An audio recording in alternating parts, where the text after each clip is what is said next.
মেয়েদের যাদের হার্টের অসুখ আছে তারা বিয়ের আগেই জেনে নেবেন যে বিয়ের পরে সে বাচ্চা নিতে পারবে কিনা।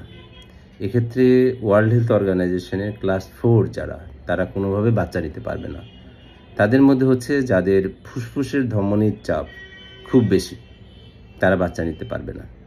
তারপরে যাদের হার্টের পাম্প, আমরা ইজেকশন ফ্র্যাকশন বলি, 30% নিচে, তারা বাচ্চা নিতে পারবে না।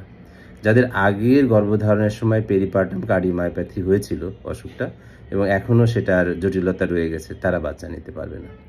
যাদের ভালভগুলো খুব বন্ধ, যেমন সিভিয়ার মাইট্রাল স্টেনোসিস এবং সিভিয়ার অ্যাওর্টিক স্টেনোসিস, এবং তাদের খুব অসুবিধা, শ্বাসকষ্ট হচ্ছে, তারা বাচ্চা নিতে পারবে না।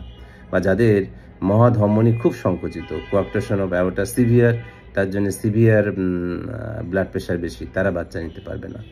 তারপরে হচ্ছে যে মারফ্যান সিনড্রোম, একটা জন্মগত অসুখ যেখানে খুব লম্বা হয়, হাত পা লম্বা হয়, তাদের হার্টের ভালভের সমস্যা হয় এবং তাদের অ্যাওর্টা, যে মহাধমনীর মাপ যদি 45 মিলিমিটারের বেশি হয়, তারা বাচ্চা নিতে পারবেন না।